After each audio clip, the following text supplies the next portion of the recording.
الحمد لله رب العالمين وبك نستعين. وقال الله تبارك وتعالى: أعوذ بالله من الشيطان الرجيم. بسم الله الرحمن الرحيم. قل هل يستوي الذين يعلمون والذين لا يعلمون؟ وقال: اقرأ باسم ربك الذي خلق، خلق الإنسان من علق، اقرأ وربك الأكرم الذي علم بالقلم. وقال تعالى: وقل ربي زدني علما. وقال النبي صلى الله عليه وسلم: طلب العلم فريضة على كل مسلم. وقال النبي صلى الله عليه وسلم: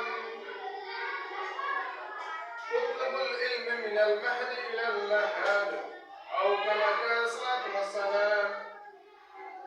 اللہ تبارک و تعالیٰ کا بے پایا حمد و شکر احسان ہے کہ اللہ رب العزت نے ہم تمام حضرات کو سوچنے اور سمجھنے کی سوچ بوجھ کی صلاحیت بخشی ہے. اسی کو ہمارا آپ جانکاری یا علم سمجھتی ہیں.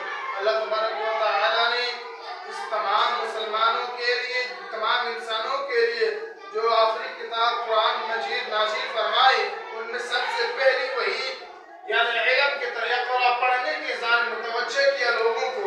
کل کا آپ گزشتہ کل میں ہم دیکھیں، ماضی کا مظاہرہ کریں، تاریخ اٹھا کر دیکھیں تو پتہ چلے کہ آپ صلی اللہ علیہ وسلم کے آنے سے پہلے اس دنیا میں بہت سارے خرافات موجود تھی، بہت سارے غلط رسومات موجود تھے. پھر بھی اللہ تبارک و تعالیٰ نے قرآن مجید کو نازل کرنے کے بعد سب سے پہلا وہی یہ نہیں کہا کہ زنا عام میں زنا کے خلاف کیا جائے، شراب خوری عام ان کے خلاف آیت اتر جائے، بلکہ اللہ تبارک و تعالیٰ نے انسانیت کی ہدایت کے واسطے جو اپنے قرآن نازل فرمائی، وہ اس کتاب میں سب سے پہلے وہی علم کی بات کی ہے. کیونکہ علم جس شخص کے پاس ہوگا وہ ہر معاملہ میں کامیاب ہوتا چلا جائے گا. میرے بھائی اور دوستو، علم جانکاری ہے. علم وہ دولت ہے جو کبھی لٹتی نہیں، خرچ کرنے سے کبھی گھٹتی نہیں. علم وہ دولت ہے کہ ہم علم کو کما لیں گے تو کوئی نہیں لٹ سکتا ہے. ہمارا علم والا جو علمی جو دولت ہوگا، وہ دولت کسی بھائیوں میں تقسیم نہیں ہوگی، وراثت نہیں ہوگی. کیوں؟ مال دولت دنیا میں مال و متاع لوگوں کے اندر بانٹا جا سکتا ہے، وراثت تقسیم کی جا سکتی ہے، لیکن علم والی علم ایسا چیز ہے، علم ایسا چیز ہے جو کبھی ختم نہیں ہوگا، لوگوں سے چھینا نہیں جا سکتا، چوری نہیں کر سکتا. میرے بھائی اور دوستو، تاریخی میں روشنی کسے پسند نہیں؟ اجالا میں تاریخی بھاری ہے. کون ایسا شخص ہوگا جو نور کو یعنی روشنی کو پسند نہ کرتا ہو؟ اللہ تبارک و تعالیٰ کے حبیب کا حدیث ہے: العلم نور، علم روشنی ہے. اور علم روشنی ایسی ہے، وہ غلط لوگوں کو مزید فرمایا، غلط لوگوں کو یعنی برے لوگوں کو، بدکار لوگ بدکار لوگ، بد اعمال لوگ کو، بدفعل کو یعنی برے لوگوں کو علم نہیں دیا جا سکتا. میرے بھائی اور دوستو، میں آپ سے سوال کرتا ہوں، وہ کون سی دولت ہے جس نے حضرت آدم علیہ السلام کو سید البشر بنا دیا؟ وہ کون سی دولت ہے، وہ کون سی چیز ہے جس نے حضرت آدم علیہ السلام ابو البشر بنا دیا؟ وہ کون سی دولت ہے جو انسان کو اشرف المخلوقات بنا دیا؟ یقیناً وہ علم کی دولت ہے. علم کے بارے میں اللہ تبارک و تعالیٰ نے تمام لوگوں کو مخاطب کرنے کے واسطے صلی اللہ علیہ وسلم مخاطب کر کے فرماتے ہیں: قل هل يستوي الذين يعلمون والذين لا يعلمون.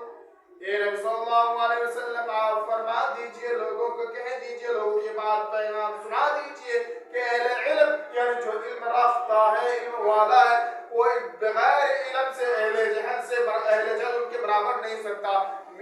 جس طریقے سے شرک و توحید برابر نہیں سکتا، عدل اور غیر عدل برابر نہیں سکتا، جس طریقے سے سفید اور کالا برابر نہیں سکتا، جس طریقے سے انصاف غیر انصاف برابر نہیں ہو سکتا، جس طریقے سے ظلم و زیادتی اور انصاف برابر نہیں ہو سکتا، جس طریقے سے سفید دودھ اور کالا پانی یعنی پانی دودھ برابر نہیں ہو سکتا، ناکام لوگ برابر نہیں ہو سکتا، کامیاب بھائی اور دوستو، علم ایسی ہی چیز ہے جو دوسروں کے سامنے فرق کر دیتا ہے۔ میرے بھائی اور دوستو، سنسکرت زبان میں کہاوت ہے، ودیابھی نہ پشو، اگر کسی کے اندر شکشا نہیں ہے، علم نہیں ہے، وہ جانور کے مانند۔ کیوں جانور کے مانند ہے؟ کیونکہ اگر ان کے اندر علم کی بات نہیں نہ ہو، ان کی سوچ بوجھ کی، میں نے پہلے بتایا، سوچنے اور سمجھنے کی طاقت و قوت نہ ہوگی تو وہ جانور ہو جائے گا۔ میرے بھائی دوستو، بغیر عقل و شعور کا ہونا جانور ہے۔ آپ صلی اللہ علیہ وسلم نے اس دنیا کے اندر علم کے سمندر کو لے کر آئے۔ آپ صلی اللہ علیہ وسلم نے لوگوں کو بتا دیا یہ حرام ہے۔ علم حاصل کرنے والوں کے لیے میرے بھائی دوستو، آپ رسول کا حدیث ہے کہ آپ صلی اللہ علیہ وسلم فرمایا، جو شخص اللہ تبارک و تعالیٰ کے علم یعنی علم نبی کو دنیا میں علم حاصل کرتا ہے تو انسان تو ان کے لیے جانور بھی دعا کرتے ہیں، جن بھی دعا کرتے ہیں، حتیٰ تک کہ سمندر کے چھوٹی چھوٹی مچھلیاں بھی دعائیں کرتے ہیں، فرشتے بھی دعائیں کرتے ہیں۔ میرے بھائی دوستو، یہ ہے علم والے کی فضیلت۔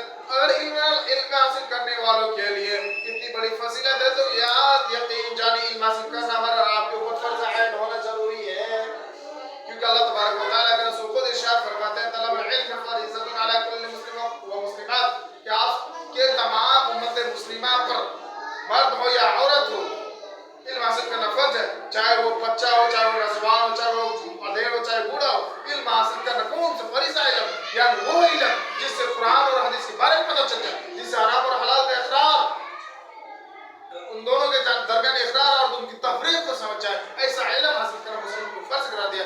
مجید یوں اللہ تبارک و تعالیٰ رسول یوں فرمایا ہے، اطلب العلم من المہد الی اللحد، علم حاصل کرو ماں کی گود سے گور تک، یعنی قیامت تک، یعنی قبر تک۔ میرے بھائیو دوستو، بہت سارے انسان مدارس و مکاتب اور خانقاہوں متصل ہو کر تعلیم کو حاصل کرتے ہیں، وہ چند سال، 14 سال، 15 سال، لیکن انسان ہر وقت ہر آن سیکھتا رہتا ہے۔ اسی لیے اللہ تبارک و تعالیٰ کے رسول نے ارشاد فرمایا، ماں کی گود سے قبر تک علم حاصل کرو۔ میرے بھائیو دوستو، جب اس دنیا میں اللہ تبارک و تعالیٰ نے پہلی وحی جو نازل فرمایا وہ علم کی طرف متوجہ کرنے کے لیے فرمایا۔ یوں سورہ الق کی 5 آیت میں، اقرأ باسم ربک الذی خلق، خلق الانسان من علق، اقرأ وربک الاکرم الذی علم بالقلم، کہ آپ صلی اللہ علیہ وسلم کا جب آپ کہو پڑھو، اقرأ باسم رب کے نام سے، اقرأ باسم ربک الذی خلق، جس نے تجھے پیدا کیا اور جس نے تمہیں علم دی، وہ باتیں بتلایا جو تم نہیں جانتے تھے۔ میرے بھائی اور دوستو، اللہ تبارک و تعالیٰ نے علم والوں کے درجات کو بھی بلند کرتے ہیں۔ اطلب العلم درجات، کہ علم والے کے درجات بھی بلند کیے جاتے ہیں۔ میرے بھائی اور دوستو، آپ صلی اللہ علیہ وسلم کا حدیث نبویہ ہے، وہ فرماتے ہیں، آپ صلی اللہ علیہ وسلم نے فرمایا، تجھے علم حاصل کرنے کے لیے چاہے چین بھی جانا پڑے بدقت جاؤ۔ کیوں فرمایا؟ تو ذرا غور کریں، آج سے پہلے ہمارے رسول صلی اللہ علیہ وسلم 14 سال پہلے جو فرما دیے، وجہ یہ ہے آج ہم علم کو دو جزء میں، 2 حصے میں تقسیم کرتے ہیں، دینی اور علمی، اخروی اور عصری تعلیم، سائنسی تعلیم کہتے ہیں۔ میرے بھائی دوستو، قرآن مجید کھل کے بتایا ہے کہ قرآن کے اندر وہ ہر ایسی تعلیم موجود ہے جسے ہم آج بٹ کر ایمان، یعنی علم کو بانٹ کر 2 طرح کے بانٹے جو ہیں، عصری تعلیم یقیناً وہ عصری تعلیم ہے، وہ بھی دینی تعلیم۔ دینی تعلیم کے اندر ہر وہ بات بتلائی جاتی ہے جو دنیا کے بارے میں ہوتا ہے۔ قرآن کہتا ہے اللہ تبارک و تعالیٰ نے 6 دنوں کے اندر زمین بنائے، آسمان بنائے۔ آج سائنسدان بھی اسی کے بارے میں تو ثابت کرتا ہے، ریسرچ کر کے بتاتا ہے۔ کیوں؟ قرآن نے ہر علم کو ایک علم بتایا، ہم 2 علم بنا دیے ہیں۔ میرے بھائی، چاہے جو بھی علم ہو، ان سے لوگوں کی عزت ہی ملتی ہے، لوگوں کی قسمت ہی بدلتی ہے، بلکہ اس کی قسمت خراب نہیں ہوتا ہے۔ شاعر مشرق ڈاکٹر علامہ اقبال فرماتے ہیں علم کے بارے میں، اگر کسی شخص کے اندر علم نہ ہو وہ رب کو بھی نہیں پہچان سکتا۔ میرے بھائیو اور دوستو، ہم تاریخ اٹھا کر دیکھتے ہیں تو پتہ چلتا ہے جن کے اندر صحیح علم موجود نہ تھا، وہ قوم تباہ و برباد ہو گئے، وہ قوم کسی سورج کی پوجا کرنے والے بن گئے، وہ قوم درختوں کو پوجا کرنے والے بن گئے، وہ قوم آتش باز بن گئے، آتش کی پوجا کرنے والے بن گئے، وہ قوم پہاڑ کی پوجا کرنے والے، وہ قوم پتھر کی پوجا کرنے والے بن گئے۔ میرے بھائیو دوستو، شاعر مشرق علامہ اقبال اپنے انداز میں کہتے ہیں، پیغلنا علم کے خاطر جلال شان جیبا ہے، بغیر اس کے نہیں پہچان سکتے خدا کیا ہے۔ میرے بھائی اور دوستو، علم کی اہمیت و فضیلت پر بات کیا جائے تو یقین جانے بہت ٹائم لگے گی۔ میرے بھائی اور دوستو، علم وہ دولت ہے جو کبھی لٹ سکتی نہیں، علم وہ دولت ہے جو کبھی ختم نہیں ہو سکتی۔ میرے بھائی اور دوستو، علم کے سلسلے میں ہمارا قوم اس قدر پیچھے ہے، اس کی انتہا نہیں۔ ناکام نامرد ہونے کی وجہ آج ایک سبب یہ بھی ہے کہ ہم علم کے میدان میں پیچھے۔ میں ایک مثال پیش کرتا ہوں تاریخ کی کتابوں سے۔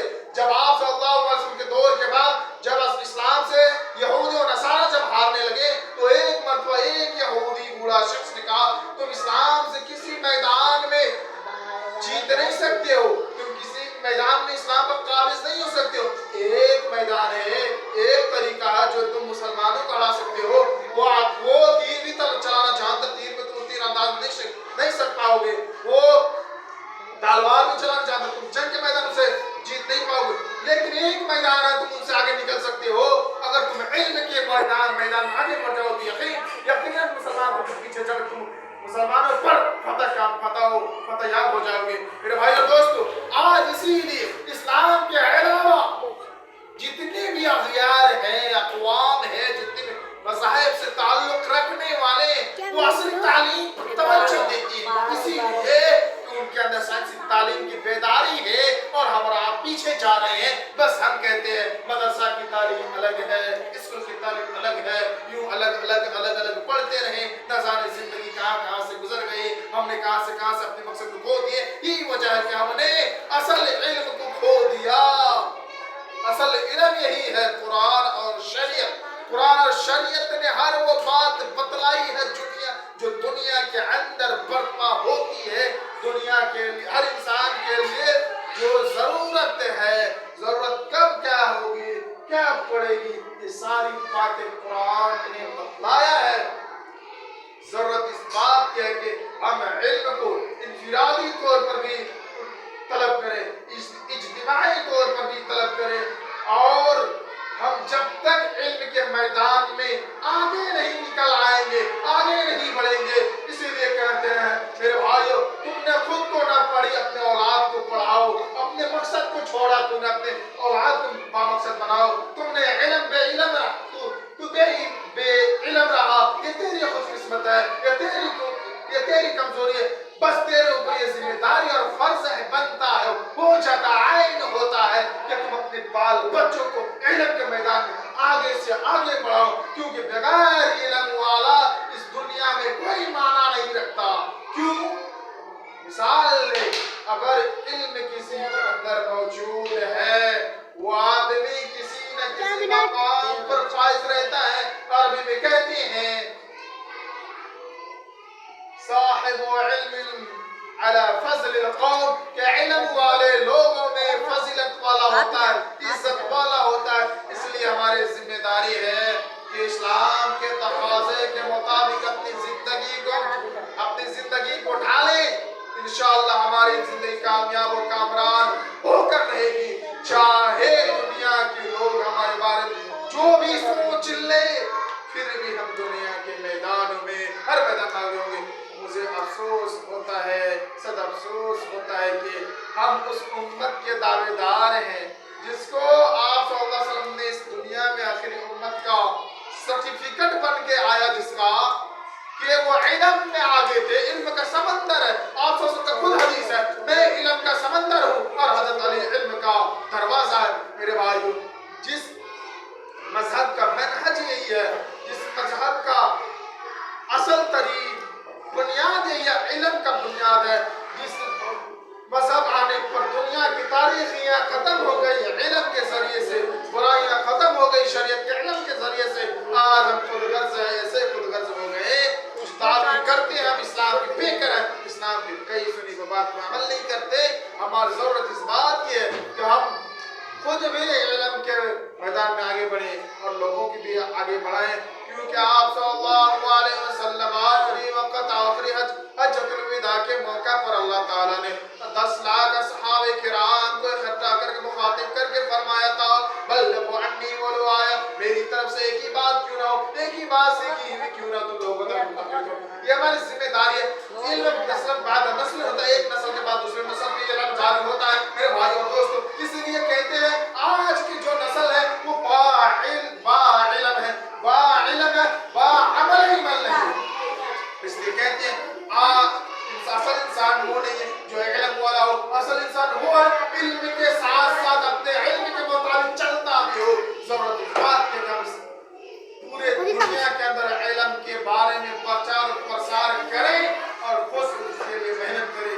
میں سمجھتا ہوں, مجھے لگتا ہے کہ بہت وقت ہو گئی ہے. اللہ کی قسم علم کے بارے میں ہمارے اور آپ کے اندر یہ جوش, جذبات, تڑپ آج سے اٹھنی چاہیے کہ ہم جہاں بھی رہیں, جیسا بھی رہیں, علم کے لیے آگے بڑھیں گے میرے بھائی اور دوستو, تو ہم اور آپ کامیاب ہوں گے. ضرورت اس بات کی ہے کہ ہم اور آپ علم کے میدان میں آگے بڑھیں, خود کو کفا دیں. بغیر محنت کے کوئی چیز طلب حق نہیں ہوتا. بغیر مقصد کی زندگی کا مقصد نہیں ہوتا. بغیر مقصد کے زندگی کامیاب نہیں ہوتا. گرچہ لوگوں کو کامیاب ہونا ہے, پکڑنا ہوگا دولت علم کا. اب میں اپنی تمام باتوں کو انہی باتوں پر ختم کرتا ہوں اس دعا کے ساتھ کہ اللہ تبارک و تعالی ہمیں علم کے بارے میں, علم کے میدان میں جد و جہد لگن کے ساتھ پڑھنے کی توفیق دے. آمین. وآخر دعوانا ان الحمد للہ رب العالمین.